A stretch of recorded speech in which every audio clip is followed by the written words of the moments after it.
Hello everyone, welcome back to another mini blog. তো এখন তো সারাদিনই প্রায় বৃষ্টি হয় বললেই চলে। তো একটু বৃষ্টি থামতেই আমি ছাদ বাগানে গেছিলাম, কারণ আমাদের ছাদে ছোট্টখাট্ট একটা বাগান আছে। তো ওখানে কিছুটা পুদিনা পাতা তোলার ছিল আমার, তো তুলে তারপরে কিছুটা লঙ্কা পেকে গেছিলো, দেখতে পেয়ে তুলে নিলাম। এই লঙ্কাগুলো না ভীষণ ঝাল, এই হলুদ কালারের লঙ্কাগুলো। তারপরে অনেক থানকুনি পাতাও হয়েছে দেখলাম। আমার মা অনেক সময় থানকুনি পাতাগুলো সকালেও তুলে আনে, আমরা সকালে খাই। আবার অনেক সময় পোড়া টাইপের বানায়, ওটাও বেশ ভালো লাগে খেতে।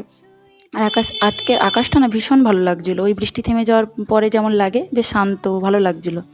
তারপরে মাকে নিচ্ছিলাম একটু, মা তো ভীষণ বকছিল আমায়, কারণ স্নানে যেতে বলছিল। তো আমি ভাবলাম না, আগে নিচে এসে ডিটক্স ওয়াটারটা বানিয়ে রেখে দিই, দেন স্নানে যাব। তো এই যে বসে পড়েছি ডিটক্স ওয়াটার বানাতে, সমস্ত উপকরণ রেডি করে। তারপরে একে একে সমস্ত উপকরণগুলো আমি গ্লাস জারের মধ্যে দিয়ে দিচ্ছিলাম। তারপরে যখন আমি চিয়া সিডটা দিতে গেলাম, তখন দেখলাম চিয়া সিডটা অনেকটাই শেষের পথে, তো আমাকে আবার অর্ডার করতে হবে। দেন সব কিছুটা একসাথে মিশিয়ে নিলাম।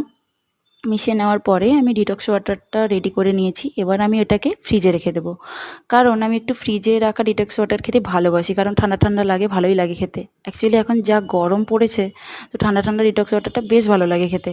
তো আমার এই ভ্লগটা ভালো লাগলে তোমরা অবশ্যই লাইক, শেয়ার, সাবস্ক্রাইব করো। আর তোমরা এভাবে ডিটক্স ওয়াটার বানিয়ে খেও। টাটা।